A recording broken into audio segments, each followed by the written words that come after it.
Assalamualaikum warahmatullahi wabarakatuh. Alhamdulillah, alhamdulillahi wahdah, wassalatu wassalamu ala man la nabiyya ba'dah, wa ala alihi wa sahbihi wa man tabi'a hudah ila qiyamis sa'ah. Wa ashhadu an la ilaha illallah wahdahu la syarika lah, wa ashhadu anna sayyidana Muhammadan abduhu wa rasuluh. Allahumma anfa'na bima 'allamtana wa 'allimna ma yanfa'una wa zidna ilma. Amma ba'd. Ikhwani wa akhwati fillah, a'azzakumullah wa rahimakum. Jamaah sekalian yang semoga selalu dimuliakan oleh Allah Ta'ala dan dirahmati olehnya. Alhamdulillah, segala puji bagi Allah yang masih memberikan curahan nikmat dan kebaikannya kepada kita, termasuk kita masih diberi nikmat hidayah kepada Islam, kepada Tauhid dan Sunnah. Dan malam ini kita pun masih diberi nikmat kesehatan, kesempatan, kemauan dan kemampuan untuk bersama-sama melaksanakan kewajiban sholat maghrib dan kewajiban talabul ilmi, mengkaji memahami agama Allah. Dan kita insyaallah akan melanjutkan materi kajian kita tentang akidah. Kita masih membahas tentang qawaid fi sifatillahi ta'ala, beberapa kaidah tentang sifat-sifat Allah Ta'ala menurut Ahlus Sunnah wal Jamaah. Dahulu sudah kita kaji bersama bahwa kaidah yang pertama, bahwa sifat-sifat Allah Ta'ala semuanya sifat kesempurnaan, tidak ada kekurangannya, tidak ada celahnya dari segala sisinya. Kemudian yang kedua, bahwa bab sifat itu lebih luas daripada bab nama, karena setiap nama itu memiliki makna yang menunjukkan sifat Allah Ta'ala. Sementara tidak setiap sifat Allah itu diambil darinya nama untuknya. Sehingga bab sifat-sifat Allah itu lebih luas daripada bab nama-nama Dia. Sehingga kalau nama-nama Allah saja tidak bisa dibatasi dengan jumlah tertentu, maka sifat-sifat Allah lebih tidak bisa dibatasi. Kemudian yang ketiga, bahwa sifat-sifat Allah Ta'ala itu terbagi menjadi dua pengelompokan. Yang satu sifat tsubutiyah, yang kedua sifat salabiyah. Sifat tsubutiyah adalah sifat yang Allah tetapkan untuk dirinya di dalam kitabnya atau melalui lisan Rasulnya Sallallahu Alaihi Wasallam, sehingga kita wajib menetapkannya untuk Allah. Kita wajib menetapkan seluruh sifat yang Allah tetapkan dalam Al-Quran ataupun melalui lisan Nabi. Kita wajib menetapkan semuanya untuk Allah secara hakiki, sesuai segi yang layak bagi Allah, sesuai dengan keagungannya dan kemuliaannya serta kesempurnaannya. Sedangkan sifat salabiyah itu adalah ma nafahullahu ta'ala an nafsi, sifat-sifat yang Allah tiadakan dari dirinya, baik yang Allah tiadakan dari dirinya disebutkan olehnya di dalam kitabnya atau melalui lisan Rasulnya Sallallahu Alaihi Wasallam. Maka sifat-sifat yang Allah tiadakan dari dirinya itu wajib kita tiadakan dari Allah Ta'ala, tapi harus disertai penetapan lawan kata dari sifat yang ditiadakan itu atas segi yang paling sempurna. Dan hal itu karena maksud dari Allah Ta'ala meniadakan suatu sifat dari dirinya itu memang untuk menetapkan kesempurnaan dalam sifat yang menjadi lawan dari sifat yang ditiadakan itu, sehingga supaya mengandung makna pujian baginya. Karena sekedar meniadakan kalau tidak mengandung penetapan tidaklah menunjukkan kesempurnaan. Seperti wala yadlimu rabbuka ahada, Tuhanmu tidak mendolimi seorang pun. Tuhanmu tidak pernah mendolimi seorang pun. Sekedar tidak pernah mendolimi itu belum menunjukkan kesempurnaan. Kecuali kalau kita tetapkan lawan kata dari dolim itu, yakni adil atas segi yang paling sempurna. Alias Allah Ta'ala tidak pernah mendolimi seorang pun karena Dia maha sempurna dalam sifat keadilan, dalam sifat adil. Karena kalau tidak sekedar tidak mendolimi, ya makhluk pun ada yang tidak pernah mendolimi. Makhluk-makhluk mati tidak pernah mendolimi. Benda-benda mati, ciptaan-ciptaan Allah yang itu bukan makhluk hidup, ya, itu tidak pernah mendolimi. Bahkan malaikat pun tidak mendolimi, ya. Tembok ini juga tidak pernah berbuat dolim. Makhluk yang sangat lemah seperti cacing itu juga tidak mendolimi siapapun. Apakah ada orang yang didolimi oleh cacing tanah? Tidak ada. Dia lemah sehingga tidak mampu berbuat dolim, sehingga tidak ada orang yang didoliminya. Apakah ada yang pernah didolimi sama ikan teri? Nggak ada. Jadi sekedar wala yadlimu, tidak mendolimi, itu belum menunjukkan kesempurnaan. Karena itu ketika Allah meniadakan suatu sifat dari dirinya, maka maksudnya adalah untuk menunjukkan kesempurnaan Dia dalam sifat yang menjadi lawan kata dari sifat yang ditiadakan itu. Seperti la ta'khudhuhu sinatu wala naum, Allah itu tidak dikenai sifat ngantuk, tidak pula sifat tidur. Untuk menunjukkan apa? Untuk menunjukkan kesempurnaan Dia dalam sifat apa? Hidup. Jadi karena Allah maha sempurna dalam sifat hidup, jazakallah ya, maka karena Allah maha sempurna dalam sifat hidup, maka Dia tidak pernah dikenai kematian dan tidak akan mati selamanya. Bahkan tidak dikenai oleh saudaranya kematian, yakni tidur. Bahkan tidak dikenai muqaddimahnya tidur, yakni ngantuk. Baru la ta'khudhuhu sinatu wala naum menunjukkan kesempurnaan Dia. Karena li'annal nafya al-mahad la yufidu kamalan hatta yatadammana subutan. Kaidahnya begitu. Meniadakan saja itu tidak menunjukkan kesempurnaan hingga mengandung penetapan. Kemudian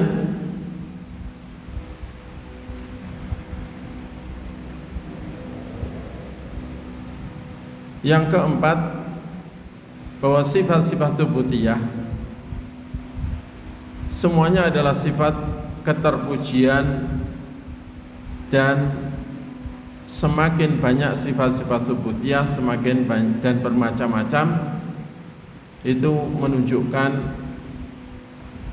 jadi as-sifatu ubudiyah sifatu madhin wa kamalin fakullama kathurat wa tanawwa'at dilalatuha dhahara min kamali al-mawsufi biha ma huwa akthar.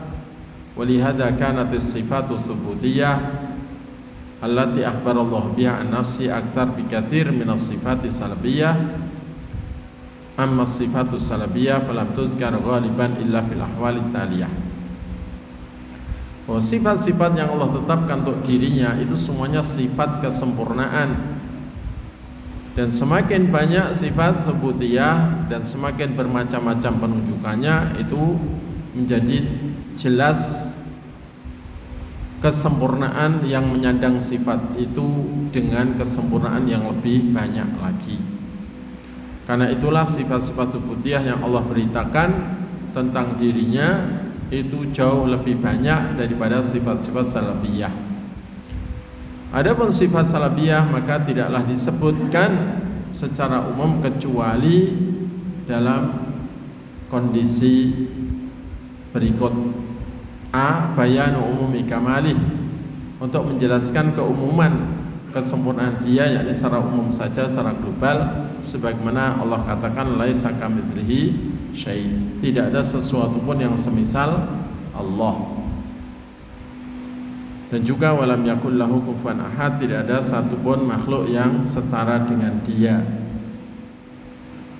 Kemudian yang kedua atau yang B, nafyu ma idda'ahu fi haqqihi al-kadzibun, untuk meniadakan apa yang didakwakan oleh orang-orang yang bohong terhadap Allah Ta'ala. Jadi untuk menolak apa yang didakwakan, dituduhkan terhadap haknya Allah oleh orang-orang bohong, oleh orang-orang yang dusta. Sebagaimana Allah katakan, anda'u lirrahmani walada wa ma yanbaghi lirrahmani an yattakhidha walada. Mereka telah menuduh Allah yang Maha Luas Rahmatnya itu punya anak, padahal tidak layak bagi Allah yang Maha Luas Rahmatnya itu memiliki anak. Karena Allah tidak membutuhkan apapun dan siapapun, sehingga tidak butuh istri, tidak butuh anak, tidak butuh apapun. Allah itu khaliqun bila hajah, razikun bila mu'nah, mumitun bila makhafah, ba'ithun bila masyaqqah, sebagaimana diungkapkan oleh Al-Imam At-Tahawi dalam kitab akidahnya yang mengabadikan akidah para imam di kalangan madhab Hanafi. Allah itu kalau mencipta bukan karena membutuhkan ciptaan. Tidak dengan manusia kalau membuat sesuatu karena membutuhkan sesuatu itu, atau membutuhkan apa yang ada di balik sesuatu yang dibikin. Semua usaha produksi itu karena membutuhkan hasil produksinya atau membutuhkan uang, keuntungan dari hasil produksi, kan begitu. Kalau Allah mencipta apapun, termasuk mencipta para malaikat, itu bukan karena membutuhkan mereka sama sekali. Bahkan Allah kuasa menahan semuanya sendiri, menahan langit, menahan bumi, menahan arsy. Allah kuasa menahan sendiri tanpa menciptakan para malaikat pemikul arsy. Allah bisa memerintahkan angin sendiri tanpa harus memerintahkan kepada malaikat Mikail. Allah kuasa menurunkan hujan sendiri tanpa harus melibatkan malaikat Mikail. Kalau toh malaikat diciptakan kemudian diberi kemampuan oleh Allah terus menerus untuk melaksanakan perintah, itu adalah untuk menunjukkan bahwa Allah Ta'ala itu maha kuasa atas segala sesuatu dan maha memberi kemampuan kepada makhluknya yang memang ditugasi untuk tugas-tugas yang harus terwujud sesuai kehendak Dia. Seandainya karunia kemampuan Allah hentikan, karunia kemampuan kepada para malaikat Allah hentikan, ya mereka tidak mampu apa-apa, tidak bisa apa-apa. Seandainya para pemikul arsy itu Allah tidak beri lagi olehnya kekuatan, ya mereka malah gandoli arsy. Mereka mikul arsy, kemampuan mereka dari Allah terus menerus. Jadi ya sebenarnya hakikatnya yang menahan mereka adalah Allah Ta'ala, dan menahan arsy juga Allah. Maka Allah sama sekali tidak membutuhkan ciptaannya, dan Dia memberi rezeki kepada seluruh ciptaannya tanpa keberatan sedikit pun, tanpa repot sedikit pun. Dan Allah mematikan bukan karena takut kepada yang Dia matikan. Kalau makhluk biasanya membunuh itu karena takut kepada yang Dia bunuh. Daripada dia membunuh saya, mending tak bunuh, kan begitu kan makhluk. Karena itu dalam perang, kenapa kok musuh dibunuh? Karena kalau nggak dibunuh mereka bunuh, kan gitu kan. Tapi kalau Allah mematikan, bukan karena takut, khawatir, cemas sama sekali. Dan nanti akan membangkitkan tanpa masyaqqah, tanpa keberatan sedikit pun. Bahkan Allah membangkitkan mereka bareng, seperti membangkitkan satu jiwa, tanpa susah sama sekali. Bahkan mengembalikan ciptaan itu kata Allah sendiri, wa huwa ahwanu alaih, huwa alladhi yabda'ul khalqa thumma yu'iduhu wa huwa ahwanu alaih. Dialah Allah yang mengawali penciptaan, mengawali ciptaan, dan akan mengembalikan ciptaan, dan mengembalikan itu lebih mudah baginya. Baik. Kemudian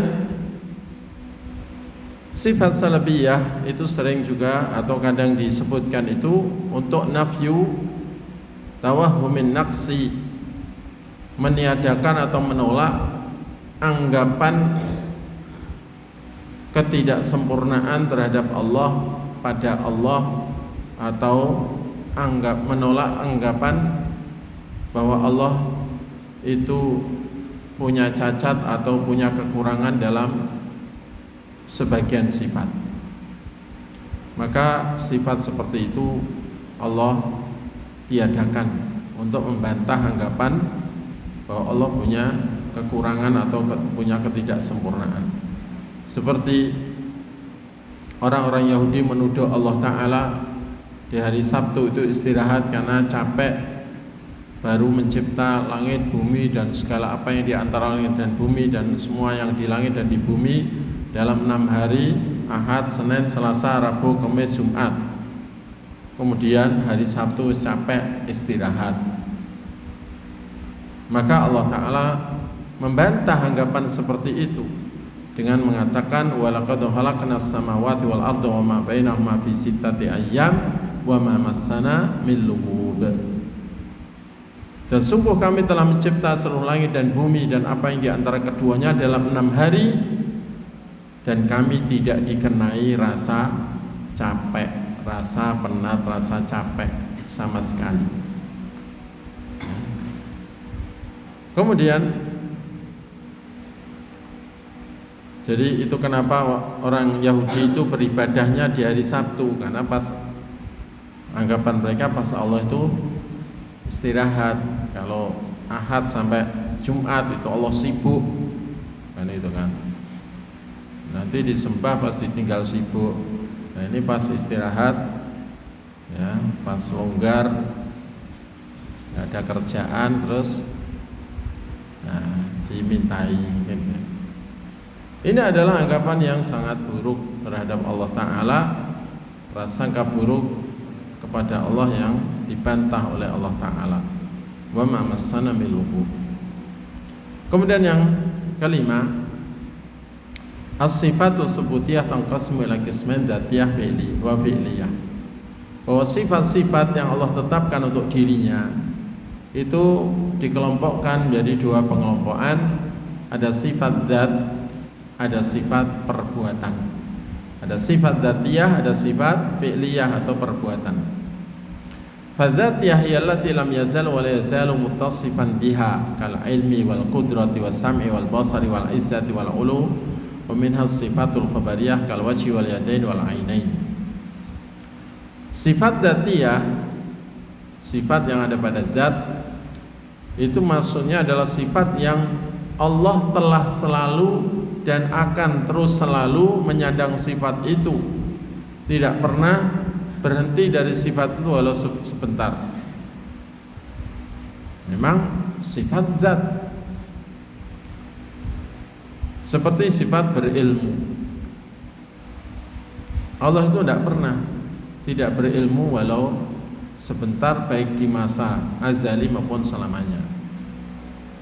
Ya. Bahkan apakah ilmu Allah bisa bertambah? Jawabannya, apakah ilmu Allah bisa bertambah? Jawabannya, tidak. Karena sudah tidak ada yang tidak Allah ketahui.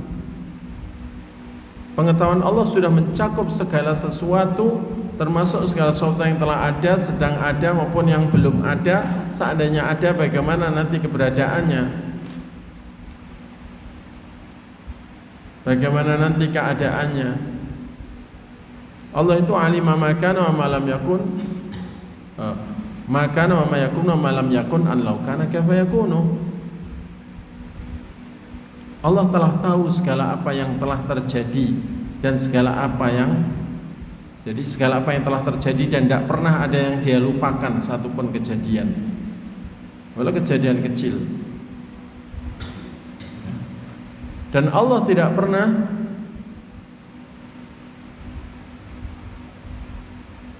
ada yang luput darinya sesuatu yang sedang terjadi. Jadi sampai kejadian di atas meja ini, mungkin ada kuman yang lagi bertengkar di sini, ada kuman yang cakot-cakotan di sini. Allah tahu, tidak ada yang luput dari pengetahuan Dia. Bahkan ketika ada benturan antar batu, kemudian terjadi cuilan yang menjadi butiran pasir, atau ada ombak yang menimbulkan buih, semuanya Allah tahu. Tidak ada yang luput dari pengetahuan Dia. Bahkan jumlahnya sudah Allah hitung, karena yang menciptakan buih juga Allah. Ya. Dan jadi Allah itu telah tahu segala apa yang telah terjadi tanpa ada satupun kejadian yang Dia lupakan. Allah katakan, wa ma kana rabbuka nasiya, Tuhanmu tidak pernah lupa. Dan Allah tahu segala apa yang sedang terjadi tanpa ada yang luput dari pengetahuannya. Bahkan tidak ada satupun daun jatuh, baik daun besar atau daun kecil, daun lamtoro, daun sengon, kecuali Allah tahu. Allah katakan, wa ma tasqutu min waraqatin illa ya'lamuha. Tidak ada satupun daun yang jatuh kecuali Allah mengetahuinya.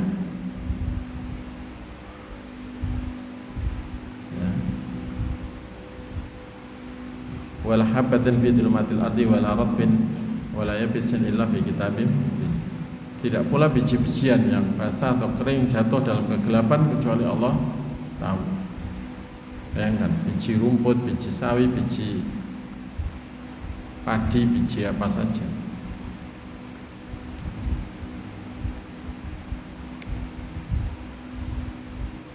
Dan Allah telah tahu segala apa yang belum terjadi. Seandainya terjadi, bagaimana kejadiannya, dengan pengetahuan persis, bukan perkiraan. Sehingga Allah tahu yang masih akan terlahir sampai hari kiamat itu berapa dari manusia, laki berapa, perempuan berapa, namanya nanti siapa saja, dan apakah mereka nanti beramal atau yang meniti jalan ke surga itu berapa, yang meniti jalan ke neraka berapa. Dan Allah telah tahu jumlah ahli surga nanti berapa, siapa saja mereka, jumlah ahli neraka berapa, siapa saja mereka, walau itu belum terjadi. Ya. Bahkan daun yang jatuh dimanapun, jenisnya apa saja, biji-bijian yang jatuh dimanapun, itu sudah fi kitabim mubin, sudah dicatat dalam catatan yang jelas. Dan Allah katakan wa ahsa kulla syai'in adada, Allah telah menghitung segalanya dengan hitungan pas. Satu hitungan artinya tidak akan meleset. Jadi pengetahuan Allah memang nggak bisa bertambah karena telah sempurna. Beda dengan manusia, awalnya nggak tahu apa-apa, akhirnya belajar, akhirnya tahu, tambah pengalaman, tambah tahu, tambah ya, tambah pengalaman, tambah umur, tambah tahu. Terus setelah itu juga ada yang sudah dilupakan sehingga sudah tidak tahu lagi, kan begitu kan? Kalau pikun ya malah sudah tidak tahu apa-apa lagi.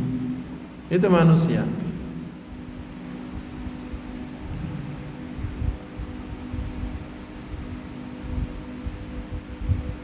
Jadi sifat ilmu termasuk sifat zat.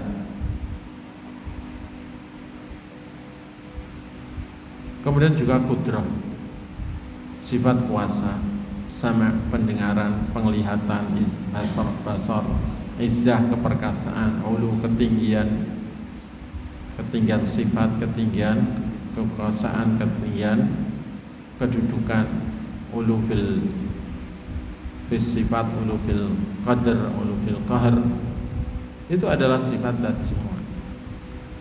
Minha as-sifat al-khabariyah, termasuk sifat khabariyah seperti wajah, dua tangan dan dua mata. Ini juga sifat zat yang semuanya berbeda dengan sifat makhluk. Tidak ada satupun sifat Allah Ta'ala yang serupa dengan sifat makhluk. Sehingga tangan Allah tidak serupa dengan tangan makhluk, mata Allah tidak serupa dengan mata makhluk, wajah Allah tidak serupa dengan wajah makhluk. Bagaimana serupa yang seandainya tabir cahaya yang menutupi zatnya Allah atau menutupi wajahnya, itu seandainya tabirnya dibuka dan wajah Allah langsung tanpa penghalang mengena kepada bumi, niscaya muka bumi ini terbakar. Ya jelas beda berarti, ya enggak? Beda. Cahaya wajah Allah itu bisa membakar apa yang dilihatnya atau apa yang tersinari wajahnya.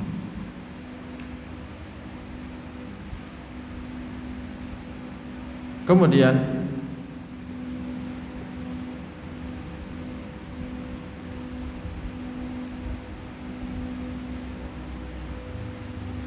sifat fi'liyah, sifat perbuatan.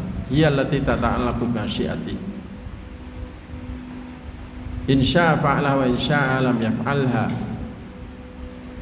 Sifat-sifat yang terkait dengan kehendak Allah. Jika Allah menghendaki melakukannya, dia melakukannya. Jika Allah menghendaki tidak melakukannya, dia tidak melakukannya.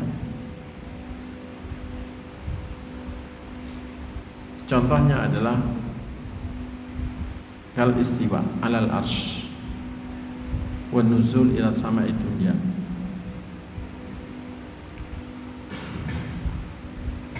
Sifat tinggi di atas arsh, ini sifat fi'liyah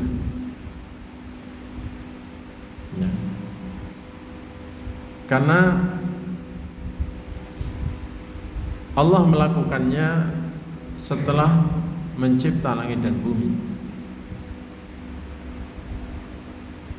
Langit dan bumi sama arsy, mana yang dulu dicipta? Arsy.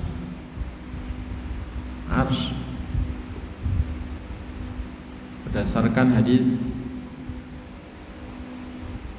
awwala ma khalaqallahu al-qalam qala lahu uktub, qala ma aktub, qala uktub ma huwa kainun ila yaumil qiyamah. Kelanjutan hadis itu yang hadis yang lengkap, yang panjang, wa kana arshuhu 'alal ma'.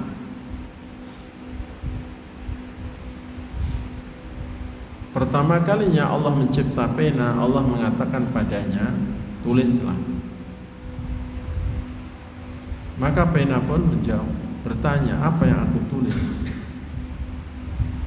Allah katakan, tulislah segala apa yang akan terjadi sampai hari kiamat.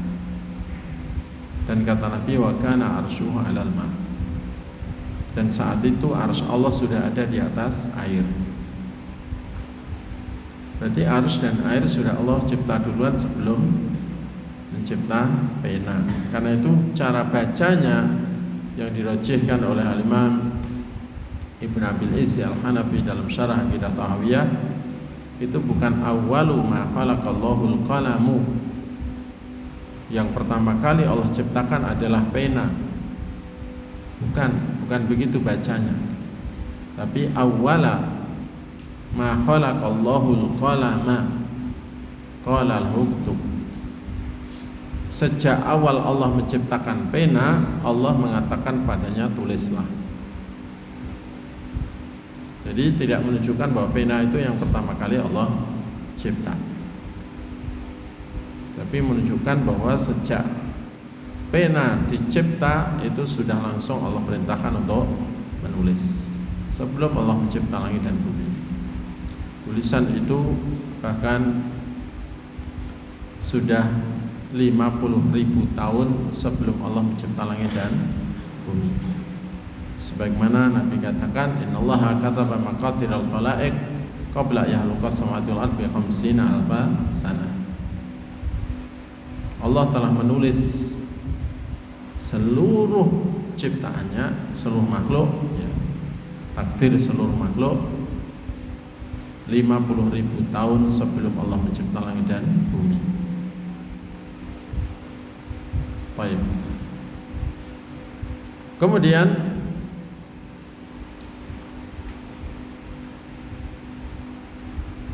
dalil yang menunjukkan bahwa istiwa itu sifat fi'liyah adalah firman Allah Ta'ala, huwa alladzi khalaqas samawati wal arda wa ma bainahuma fi sittati ayyam tsumma istawa 'alal 'arsy.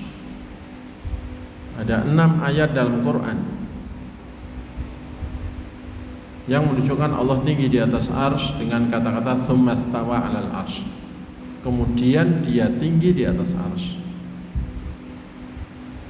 dengan ketinggian yang hanya Allah sendiri yang tahu. Allah tidak menempati arsy. Jadi orang yang menuduh kita meyakini Allah menempati arsy, duduk di atas arsy, itu salah besar. Dan itu fitnah keji. Ya. Apalagi yang menuduh kita meyakini Allah itu duduk di arsy dengan kaki diturunkan menginjak kursinya. Ini tuduhan keji, karena salah paham dengan kitab yang dibaca, hanya menyimpulkan sendiri sementara kurang baca dan tidak mau bertanya.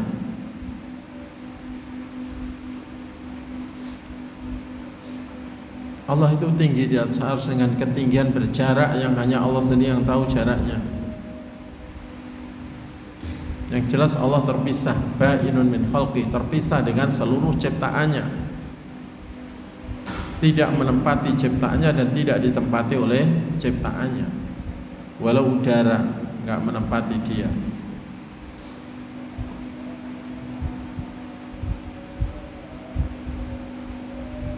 Dan Allah melakukan istiwa alal arsy itu setelah mencipta langit dan bumi berdasarkan 6 ayat dalam Al-Quran.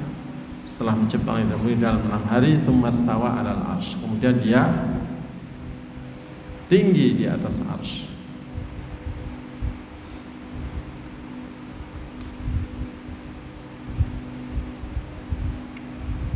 Dan kita tidak akan mengatakan, atau para ulama Ahlussunnah tidak mau mengartikan istawa dengan makna istaula seperti yang diartikan oleh orang-orang Jahmiyah yang diikuti Mu'tazilah dan sebagian pengikut mereka.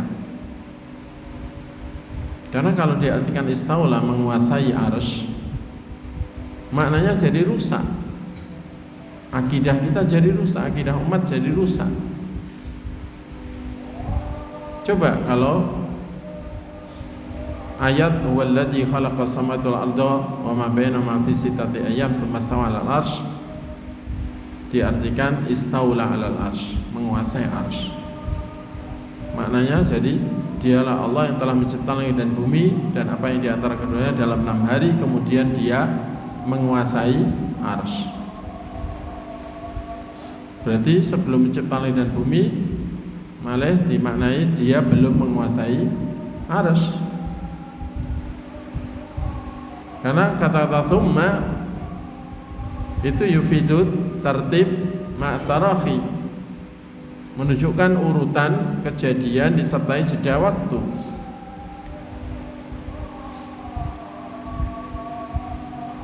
Baik. Ini Isya, silakan azan dulu.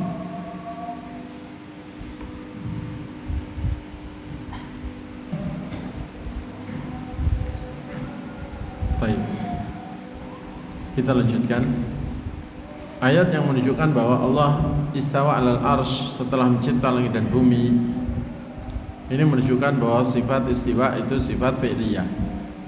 Karena berkaitan dengan kehendaknya. Ketika dia menghendaki melakukannya, dia melakukannya. Tapi makna istiwa atau istawa itu sebagaimana disebutkan dalam Sahih Bukhari di kitab Tauhid dari dua ulama besar al-sunnah di masa tabi'in. Mereka menyimpulkan tentunya dari keyakinan dan dari apa yang mereka pelajari dari para sahabat Nabi, yang para sahabat itu belajar akidah dan ibadah dan agama ini secara menyeluruh dari Rasulullah SAW, bahwa mana istawa itu ala wartafa'a, yakni tinggi di atas arsy dengan jarak yang hanya Allah sendiri yang tahu.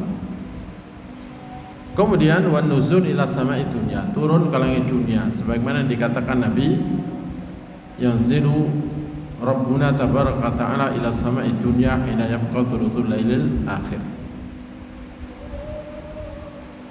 Tuhan kita yang maha berkah lagi maha tinggi turun ke arah langit dunia.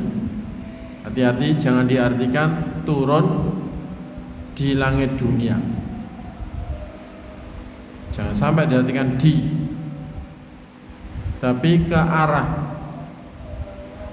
Jadi ila di sini bukan untuk menunjukkan intihak, yakni sampai ke langit dunia. Tidak. Ila itu menunjukkan arah. Artinya turun ke arah langit dunia. Sehingga tidak bisa diartikan berarti di bawah langit kedua. Tidak. Bahkan di bawah arsy tidak. Karena jarak Allah dengan arsy itu masih kita nggak bisa mengukur.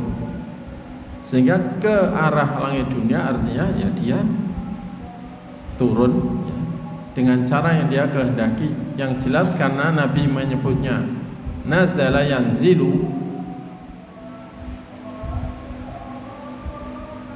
nuzulan, ya kita katakan seperti itu. Tentang bagaimananya yang tahu hanya Allah. Kita ini dalam bab nama ataupun sifat kan sebatas apa yang Allah katakan sendiri perihal dirinya, perihal nama dan sifatnya, dan oleh Rasulullah perihal nama dan sifat Allah. Kita tidak berani merubah lafaz maupun maknanya. Karena Al-Quran diturunkan bilisanin Arabi mubin, dengan bahasa Arab yang jelas. Nazala yanzilu nuzulan itu artinya turun.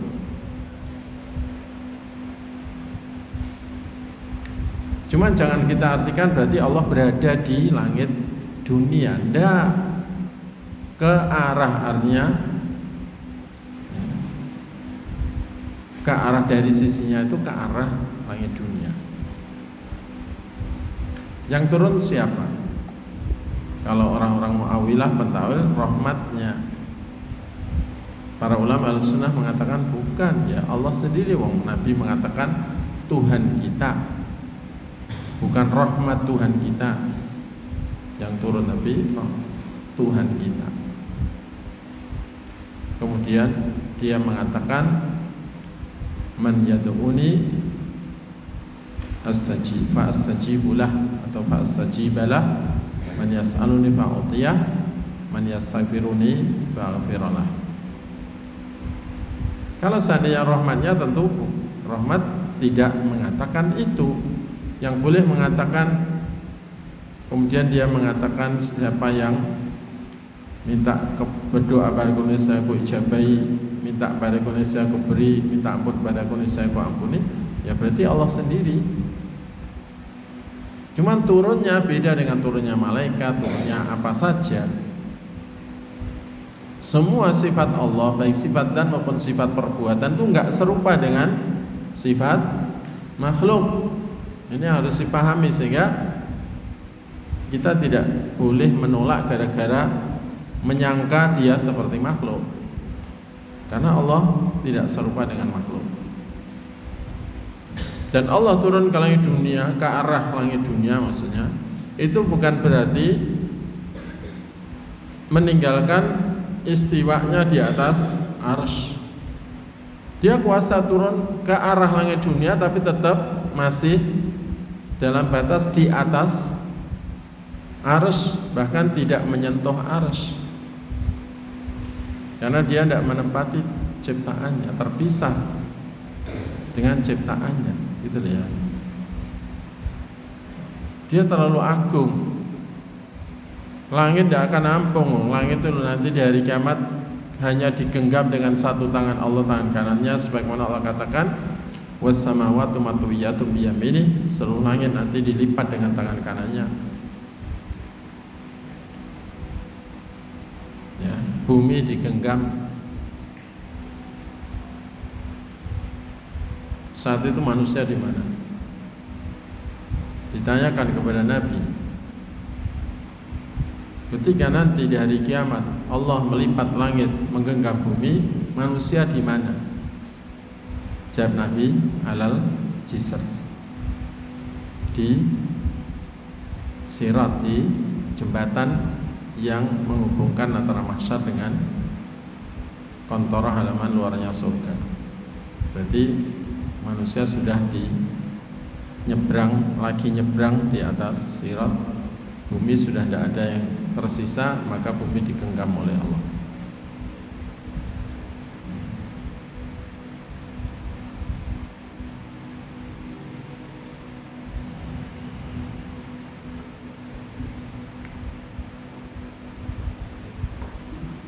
Allah itu terlalu agung zatnya.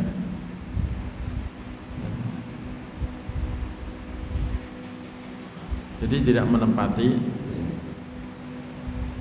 langit, tidak menempati bumi, apalagi bumi itu kalau ditaruh di tangan Allah, kata Nabi, seperti apa? Sebuah biji sawi ditaruh di tangan seorang dari kalian. Laudi al-til ardu ala yadir rahman innama kahabbati khardalin bi yadi ahadikum.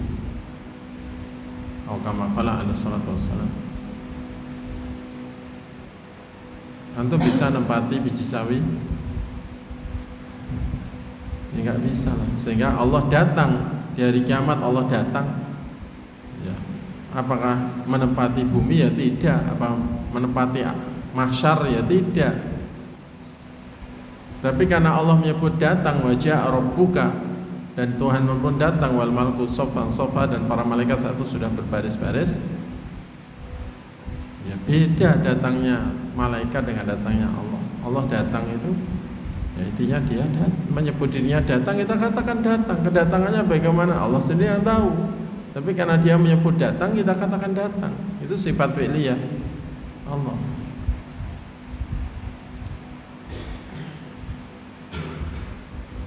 Misal di meja ini ada satu biji sawi, terus katakan Ustaz Jamil mendatangi biji sawi itu, atau Ustaz Jamil datang ke biji sawi yang ada di atas meja itu. Apakah terus Ustaz Jamil naik ke meja terus nginjak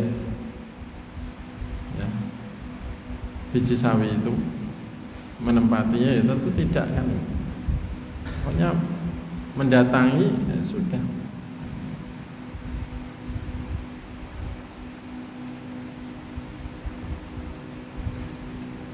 Jadi para penolak sifat itu gara-gara pikiran mereka nyerupakan, setelah menyerupakan menolak gitu loh. Sementara Ahlus Sunnah wal Jamaah itu sejak awal mendengar berita Allah ataupun Rasul berkaitan dengan sifat Allah sudah tidak ada pikiran menyerupakan. Yang ada adalah pokoknya kalau perihal Allah kita mengatakannya, lafadznya maupun maknanya seperti yang Allah dan Rasul katakan sendiri, tanpa menolak sedikit pun, tanpa mengingkari, tanpa merubah lafadz maupun maknanya, tanpa menggambarkan bagaimananya, tanpa menyerupakan dengan yang ada pada makhluknya. Selesai. Bagaimananya hanya Allah yang tahu.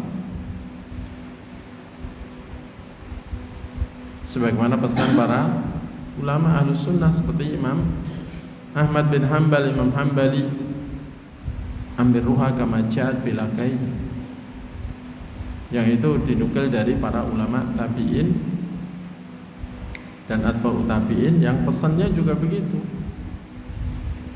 Tetapkan saja dalil-dalil tentang asma sifat itu apa adanya, seperti datangnya dalil-dalil itu, tanpa menggambarkan bagaimananya, karena akal manusia tidak akan mungkin menggambarkan bagaimananya, tidak akan jangkau.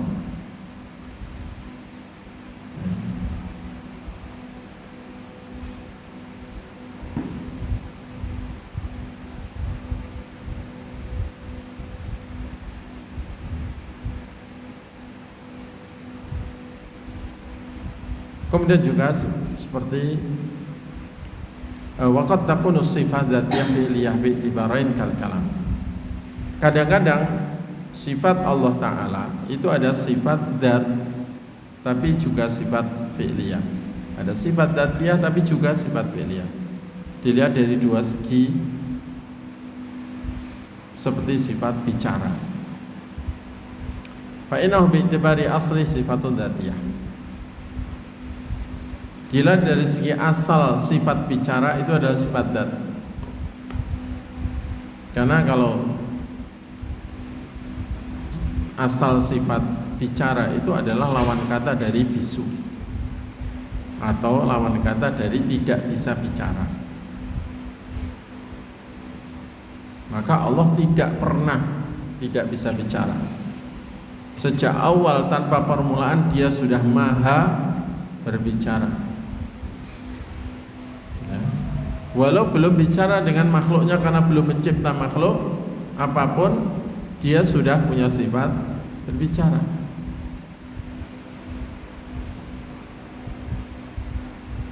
Ini sifat dzat. Li'anna Allah Ta'ala lam yazal mutakaliman.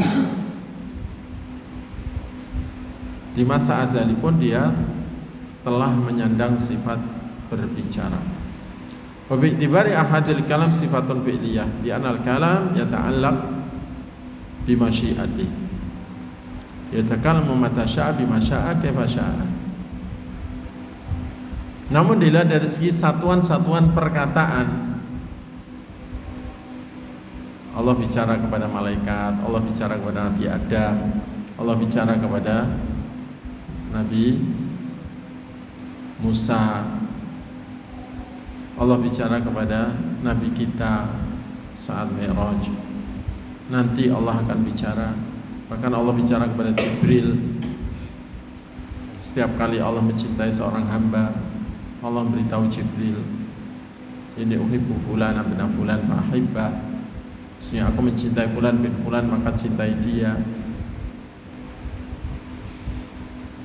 Dan nanti Allah akan bicara kepada setiap kita.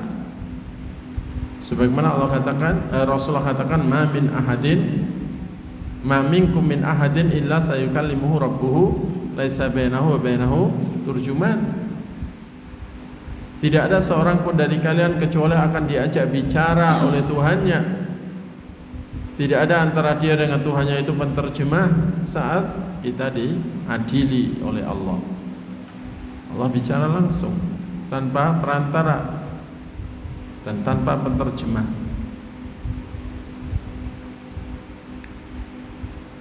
Dan ini ditetapkan oleh Imam Bukhari dalam kitab Tauhid untuk membantah pertama Jahmiyah yang mengingkari sifat berbicaranya Allah. Kedua, Mu'tazilah juga mengingkari sifat kalam bagi Allah. Ketiga, membantah Asy'ariyah dan Maturidiyah yang menetapkan sifat kalam, tapi kalam menurut versi mereka adalah hanya berupa makna pada zat Allah di masa azali sebelum mencipta makhluk, di mana mereka mengatakan bahwa Allah tidak pernah bicara kepada satu makhluk pun dan tidak akan bicara selamanya. Itu bertentangan dengan dalil Quran dan Sunnah. Hanya karena mereka ini merasa tertuntut untuk membedakan antara kalam Allah dengan kalam makhluk, di mana kalau makhluk itu bicara kapan saja, supaya beda, mereka mengartikan kalam Allah itu kalam qadim fil azal. Masa qadim itu masa sebelum ada makhluk. Setelah masa makhluk ada, itu namanya masa hadis, masa baru. Sehingga mereka punya kaidah bahwa hululul hawadits 'ala Allah mumtani', terjadinya hal baru bagi Allah terlarang. Jadi mereka menghakimi Allah Ta'ala begitu dengan akal mereka yang ya tentunya dipaksa untuk memikirkan sesuatu yang bukan wilayah akal. Dan mereka mengatakan Allah tidak pernah bicara kepada seorang pun dan tidak akan bicara selamanya setelah mencipta makhluk.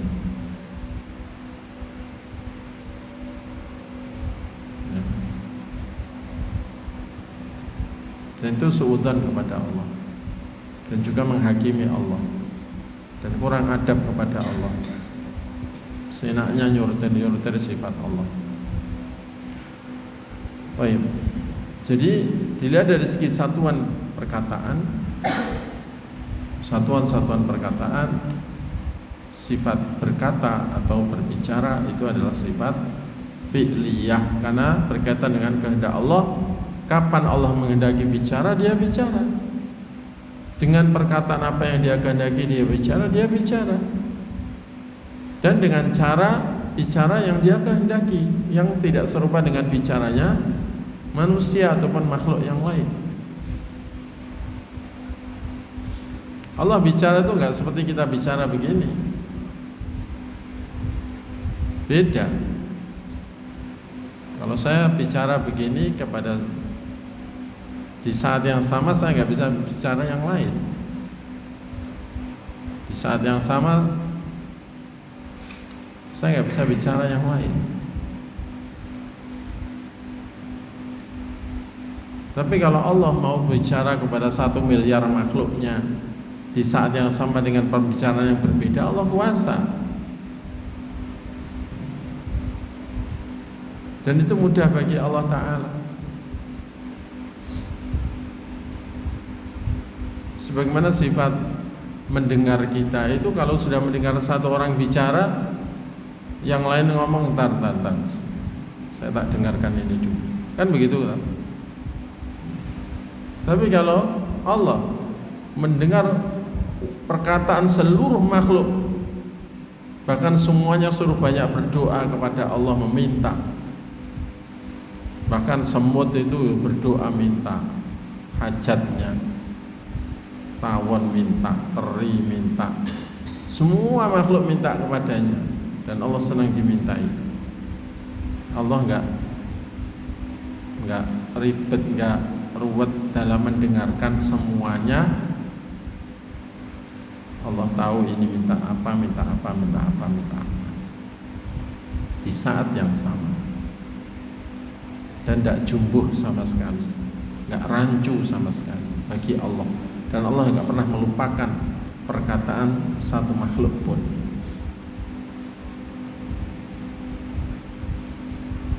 Itu kan sudah akal kita nggak bisa jangkau satu sifat mendengarnya Allah aja nggak bisa. Nggak mampu akal kita. Karena itu dikatakan dalam akidah tauhid la tudrikuhul afham. Pemahaman makhluk ini tidak akan bisa menjangkau Allah Ta'ala. Allah mengatakan wala yuhituna bihi ilma. Seluruh makhluk itu nggak ada yang bisa meliputi Allah secara pengetahuan. Karena itu kunhunya atau kaifiyahnya itu kita serahkan kepada Allah. Tapi sifat itu karena Allah beritakan harus kita imani. Dan karena dia bicara dengan bahasa Arab yang jelas ketika menurunkan Al-Quran, dan Nabi kita juga bicara dengan bahasa Arab yang jelas, dan tujuan pemberitaan nama dan sifat itu untuk memperkenalkan Allah, maka kita artikan sebagaimana dohirnya, dan tidak kita bawa kepada makna takwil kecuali ada dalil yang menunjukkan makna takwilnya.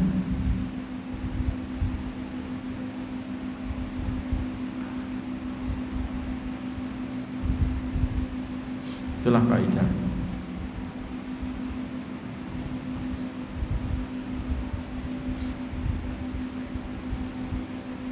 Orang yang menuduh kita ini menyerupakan Allah dengan makhluk gara-gara kita mengimani apa adanya yang dikatakan Allah dan Rasulnya, yakinlah bahwa yang menuduh itulah yang menyerupakan Allah dengan makhluk. Karena sebelum menolak dia menyerupakan dulu, setelah menolak menyerupakan lagi.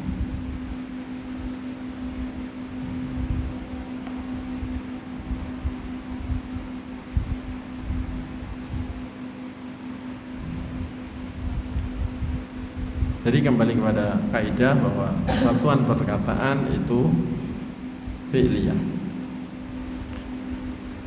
Sebagaimana kalau Allah mencipta, Allah akan terus mencipta. Ya tak? Setiap saat Allah mencipta biji-bijian, mencipta tunas, mencipta akar, mencipta sel pada tubuh manusia atau hewan atau mencipta.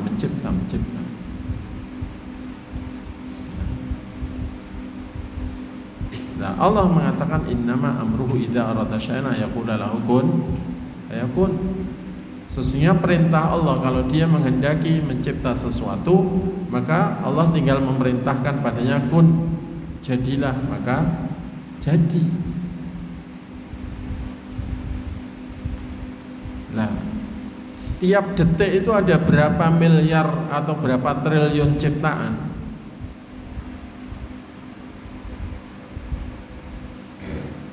Yang dalam mencipta itu ada selisih mungkin 0,000 sekian detik antara 1 juta ini. Ya, setiap sesuatu Allah perintah dengan kun. Ya, tentunya kita nggak boleh memaknai berarti Allah itu kerjaannya, kalau kerjaannya mencipta terus berarti dia dermimil kun. Enggak begitu. Enggak boleh diartikan begitu. Itu tadi, dia itu bisa bicara di saat yang sama dengan perkataan yang berbeda. Lawang pada ciptaan Allah, teknologi yang Allah ciptakan itu aja kita nggak heran kok. Google Map saat ini jam sekian ini, jam berapa? Jam 7 lebih 12 menit. Ini yang menggunakan Google Map seluruh dunia ada berapa juta orang. Nah, di saat yang sama ini Google Map di saat yang sama berkata kepada jutaan orang tanpa bibir, tanpa lidah, namanya HP nggak ada bibir lidahnya toh. Ngomong 100 meter lagi belok kanan. Di saat yang sama 300 meter lagi belok kiri. Di saat yang sama itu juga 200 meter Anda telah sampai. Tujuan Anda di sebelah kanan. Di saat yang sama, ya, terus lurus, kan itu kan? Dengan jalan yang berbeda. Itu loh kita nggak heran dan tidak menolak keberadaannya, itu hakiki. Kenapa? Allah yang maha kuasa yang mencipta teknologi itu dan memberi bahan-bahannya, manusia tinggal menemukan gelombang elektromagnetik Allah mencipta, ya. Itu dituduh, ya, cara bicaranya pun seperti manusia kemudian ditolak. Kalau musyabihat tetap ditetapkan, mereka bilang yang namanya bicara ya kayak manusia ini, berarti Allah malah diserupakan dengan manusia, yang itu juga sesat, ekstrim kanan dalam bab sifat. Kalau yang menyerupakan dulu kemudian menolaknya dengan alasan Allah tidak serupa dengan manusia, itu terjumus pada ekstrim kiri. Setelah ekstrim kanan, ekstrim kiri.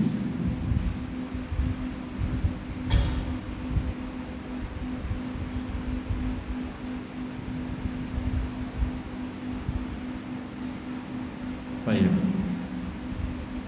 Yang keenam, ini kayak yang terakhir ya. Oh, 7 terakhir. Keenam, yalzamu fi itsbati sifat at-takhalli an mahdhurain azimain. Harus di dalam menetapkan sifat-sifat Allah itu membersihkan diri atau melepaskan diri dari dua yang terlarang yang sangat besar.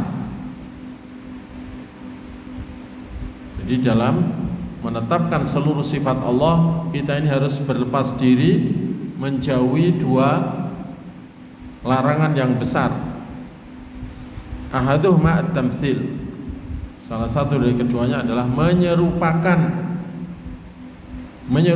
dengan yang ada pada makhluk. Jadi Allah jangan diserupakan dengan raja yang zalim, yang ngebleng dalam kerajaannya, kemudian hanya memperhatikan orang-orang yang diusulkan oleh orang-orang dekatnya. Itu orang yang kurang ajar kepada Allah, tidak beradab kepada Allah, yang menyerupakan Allah dengan raja yang zalim.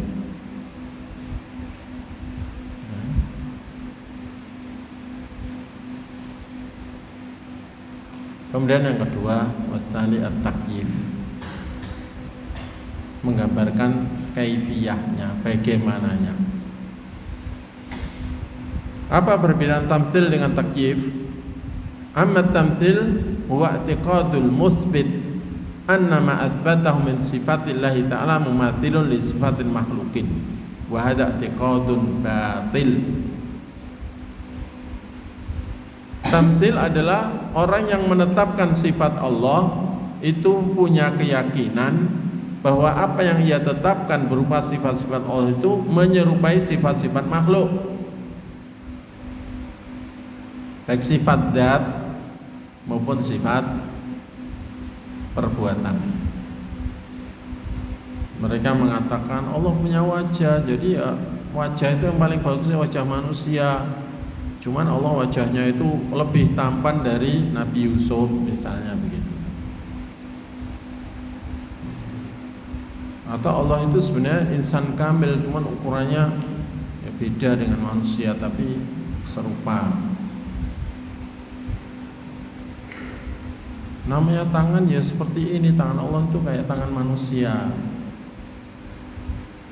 Itu semuanya adalah ekstrim kanan, nyimpang ke kanan, tersesat ke arah berlebihan, melampaui batasan. Kesatan itu memang dua jenisnya, imma hulu wa imma taksir.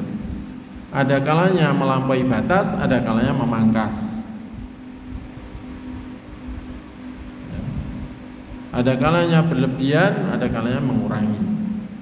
Tidak pas sesuai yang dimaksud oleh Allah dan Rasulnya. Tidak pas sesuai petunjuk.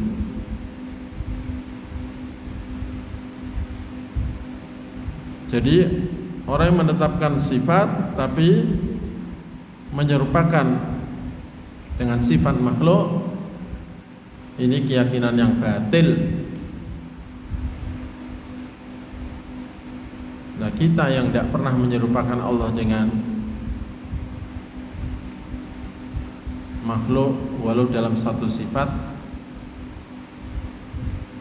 kok dituduh ekstrim kanan, berarti yang nuduh ekstrim kiri. Ya. Kok kita dituduh ekstrim kiri, berarti yang nuduh ekstrim kanan. Itu aja. Oh, sudah tengah-tengah kok dituduh ekstrim.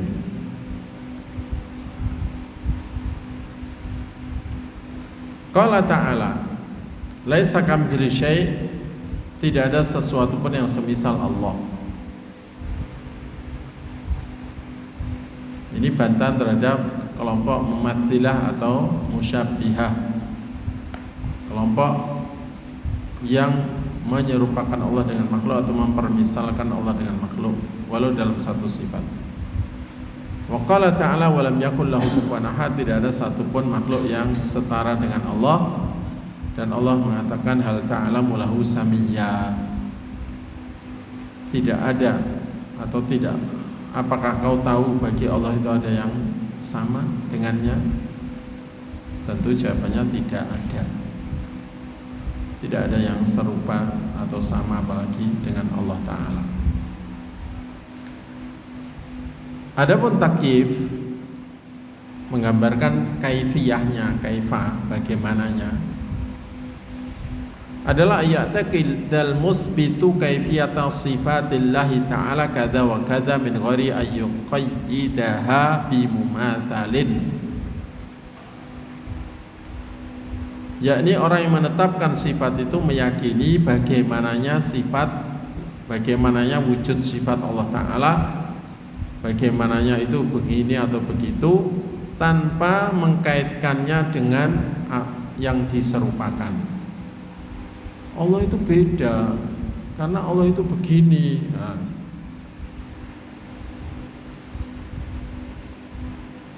itu tidak boleh, itu larangan.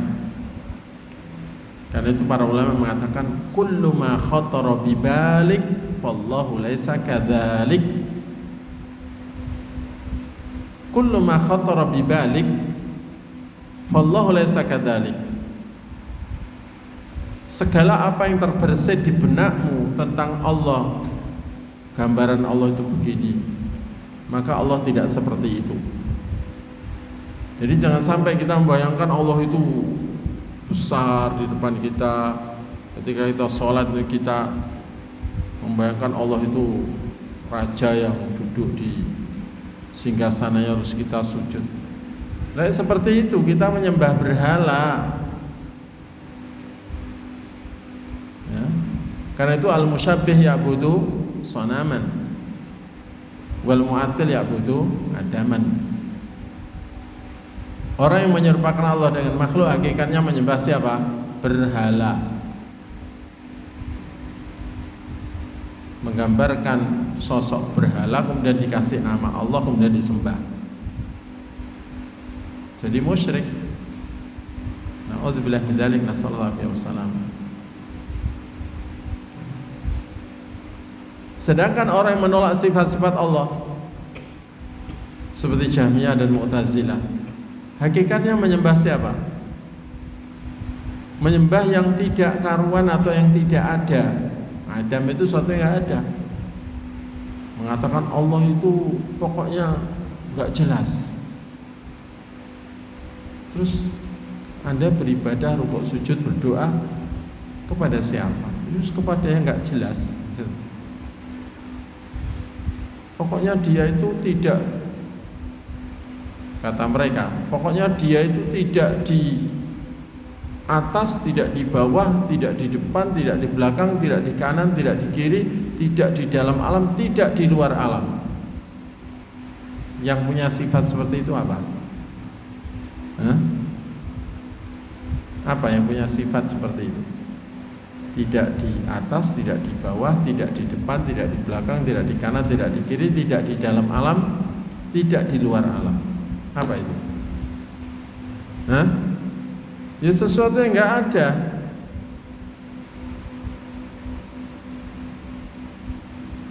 Sesuatu yang nggak ada. Padahal sekitar 1000 atau hampir 1000 dalil Quran maupun hadis menunjukkan Allah di atas. Bisa dibaca kitab Al-Ulu.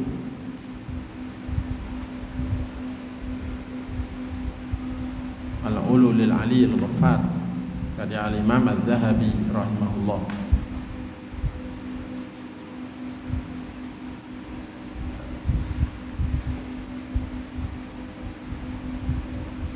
Sekarang Allah yang disembah oleh Nabi kita dengan Allah yang disembah oleh Nabi Musa sama enggak? Sama enggak? Jelas sama.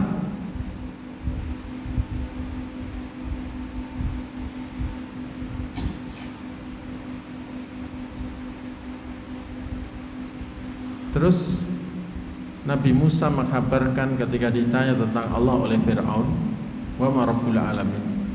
Apa itu Rabb, pencipta seluruh alam? Dijelaskan. Akhirnya Fir'aun ragu. Ya. Akhirnya Fir'aun menyuruh Haman bangun gedung pencakar langit. Ya Haman ibnili sarhan la'alli attali'u ila ilahi Musa wa inni la'adhunnuhu kadhiba. Hei Haman, buatkan untukku gedung pencakar langit supaya aku bisa naik ya.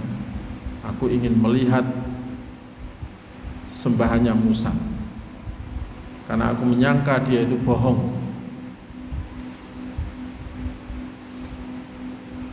Seandainya Nabi Musa mengatakan Allah itu di mana-mana,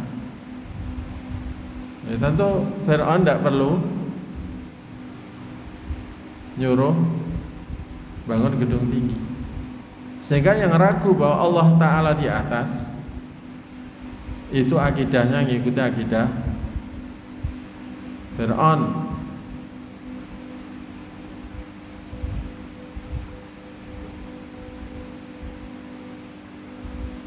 Karena dia ragu bahwa sembahan Nabi Musa itu di atas.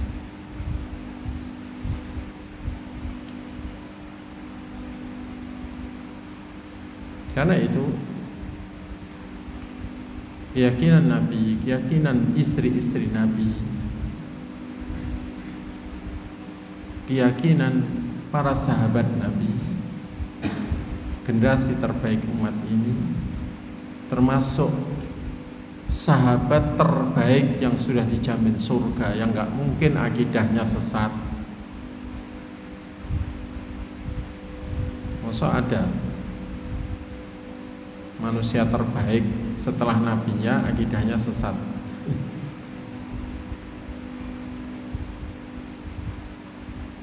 Seperti tuduhan orang yang mengatakan siapa yang meyakini Allah di atas berarti sesat.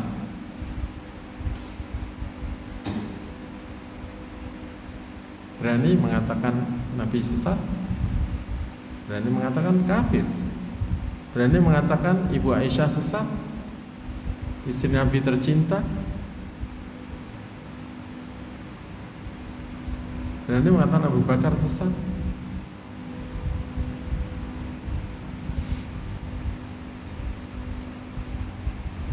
Rasulullah mengatakan ketika mengabarkan jarak antara bumi dengan langit 500 tahun perjalanan, antara langit satu dengan langit kedua 500 tahun perjalanan sampai langit ketujuh. Kemudian di atasnya itu ada air yang kedalamannya dasar sampai permukaannya seperti jarak antara bumi dengan langit, dan seterusnya. Kemudian ada arsy, kemudian wallahu fauqa arsyihi wa huwa ya'lamu ma antum alaihi. Rasulullah mengatakan, dan Allah itu tinggi di atas arsy-Nya, tapi dari sana Dia tahu segala apa yang ada pada kalian. Keyakinan Nabi begitu. Para sahabat ketika Nabi cerita habis Mi'raj, habis diangkat sampai ke Sidratul Muntaha, diangkat lagi ke Mustawa, pulang, apa yang ditanyakan para sahabat? Di antara yang ditanyakan, ya Rasulullah, hal ra'aita rabbak. Berarti anggapan para sahabat memang Allah itu di atas. Apakah engkau melihat Tuhanmu? Yakni di sana. Jawab Nabi, nurun arah hijabun nur. Cahaya yang kulihat, tabirnya itu berupa cahaya.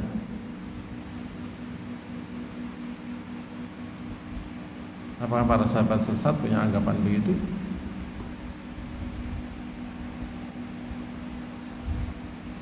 Kemudian Ibu Aisyah menanggapi ayat dalam surat Al-Mujadalah, qad sami Allahu qawla allati tujadiluha fi zawjiha wa tashtaki ila Allah.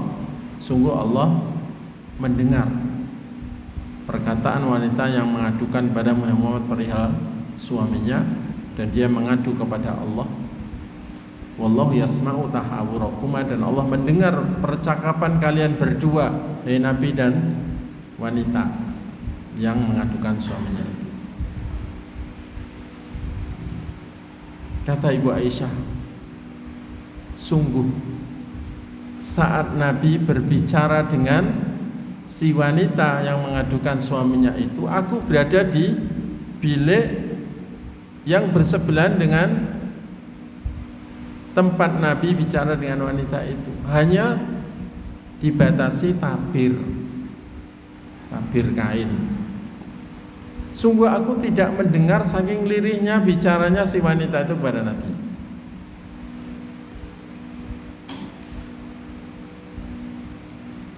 Wallahu yasma'u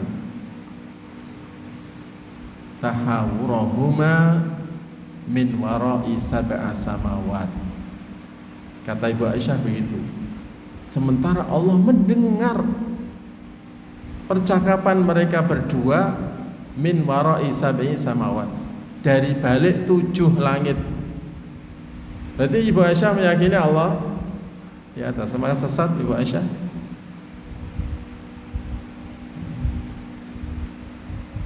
Yang menganggap Ibu Aisyah sesat akidahnya ya orang sesat gitu loh ya.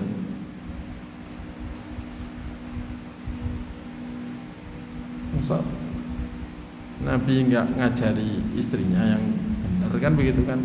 Menuduh Nabi membiarkan keluarga terdekatnya tersesat kalau memang begitu. Abu Bakar, manusia terbaik setelah nabinya, ketika Rasulullah wafat, Umar nggak bisa menerima berita, nggak sanggup menerima berita kalau Rasulullah meninggal, saking cintanya beliau kepada Nabi. Nggak mungkin Nabi meninggal, nggak. Siapa yang mengatakan Nabi meninggal, tak penggal lehernya. Yang berani mengatakan siapa? Abu Bakar. Beliau naik mimbar memuji Allah, bersolat atas Nabi, mengatakan amma ba'du, kemudian mengatakan man kana ya'budullah wa man kana ya'budu Muhammadan fa innahu qad mat wa man kana ya'budullah fa huwa fis sama' hayyun la yamut. Barang siapa beribadah kepada Nabi Muhammad, sungguh beliau telah wafat. Sedangkan barang siapa yang beribadah kepada Allah, maka dia di atas ketinggian sana, dia maha hidup, tidak akan mati. Jadi Abu Bakar meyakini Allah di atas. Tapi ada, saya dengar sendiri sampai telinga saya ini mengatakan, orang dari Cirebon itu mengatakan, masa Allah di atas, memangnya cicak? Kenapa enggak mengatakan memangnya Allah bulan, matahari? Kok cicak benar?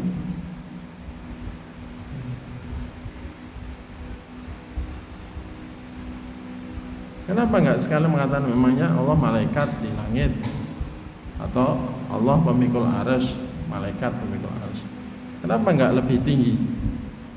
Itu kalimat menghinakan memang. Kalimat istilahnya ya karena ketidaktahuannya, apa kesalahpahamannya atau kedengkiannya, wallahu alam, yang jelas ya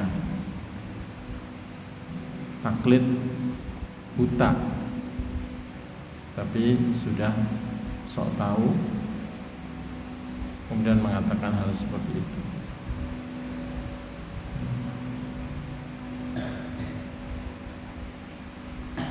Jadi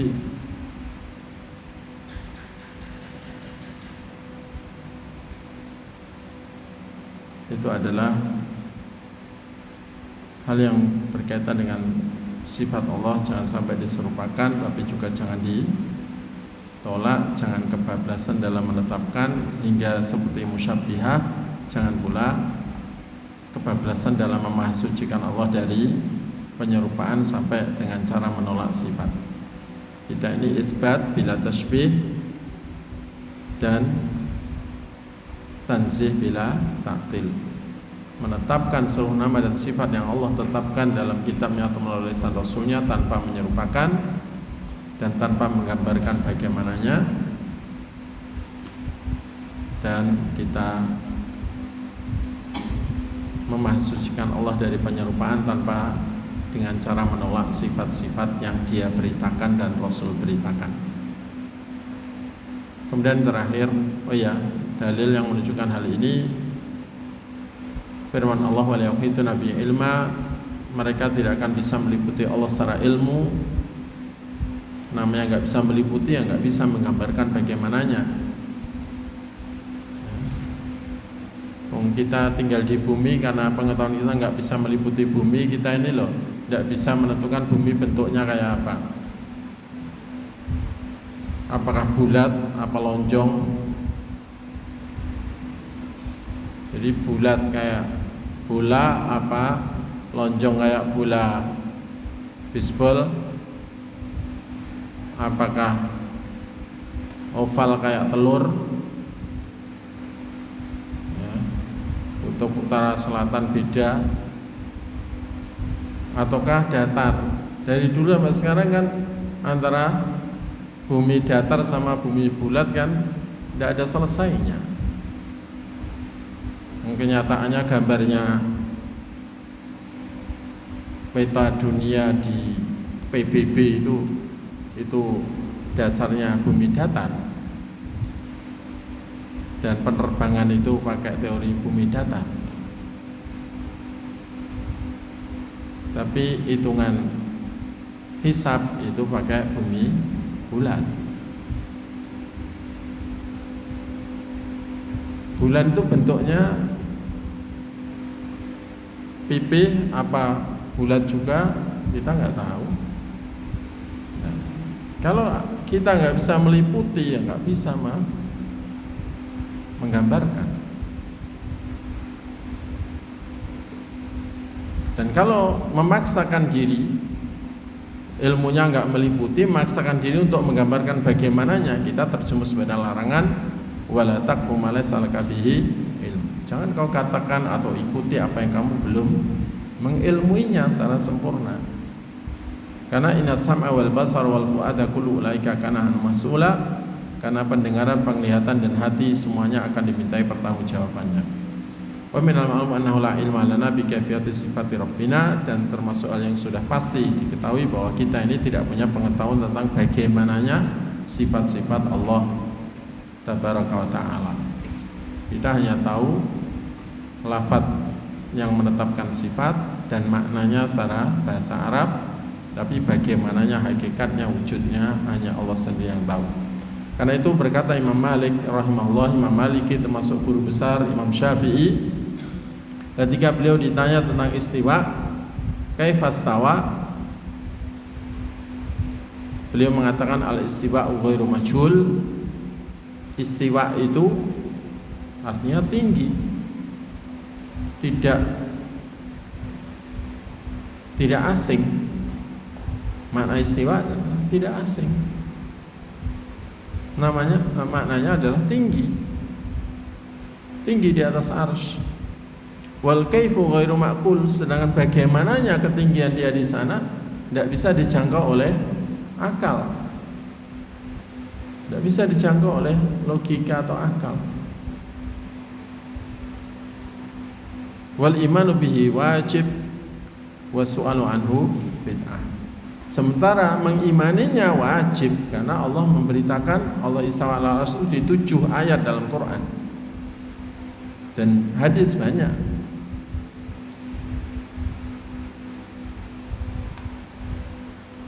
Menanyakan bagaimananya itu bid'ah. Dan yang terakhir, yang ketujuh, sifatullah tauqifiyah nama jalal aqli fiha, bahwa sifat-sifat Allah itu semuanya paten, tidak ada wilayah bagi akal untuk ikut berpendapat. Fala nuthbitu lillahi ta'ala minas sifat ila ma dallal kitab wa sunnah ala thubutih. Sehingga kita tidak boleh menetapkan untuk Allah sifat-sifat kecuali yang telah ditunjukkan oleh Al-Quran dan As-Sunnah atas tetapnya sifat itu. Kita mengatakan tentang sifat Allah sebatas yang Allah katakan sendiri dan yang Rasulullah katakan. Tidak boleh kita nambahi walau satu sifat, tidak boleh pula kita mengingkari walau satu sifat, dan tidak boleh kita menggambarkan satupun sifat Allah Ta'ala. Pasti keliru. Itulah akidah Ahlussunnah. Tapi bukan diartikan mufawwidah atau tafwid. Ya ini lafadznya sifat begini tapi maknanya Allah yang tahu. Ini seburuk-buruk madhab. Yang benar maknanya jelas. Ini bahasa Arab artinya demikian. Saya nazala yanzilu nuzulan artinya turun. Cuman bagaimananya turun beda dengan turunnya seluruh makhluk, dan bagaimananya hanya Allah sendiri yang tahu. Jadi yang diserahkan kepada Allah bukan maknanya tapi kaifiyahnya, bagaimananya, caranya dan sebagainya. Karena madhab tafwid itu min syarril madahib fi hadzal bab. Termasuk seburuk-buruk madhab dalam bab sifat adalah madhab mufawwidah tafwid. Baik, kita akhiri. Subhanakallahumma bihamdik asyhadu an la ilaha illa anta astaghfiruka wa atubu ilaik. Wa sallallahu ala nabiyyina Muhammadin wa ala alihi wa sahbihi wa akhiru da'wana alhamdulillahi rabbil alamin. Wassalamu alaikum warahmatullahi wabarakatuh.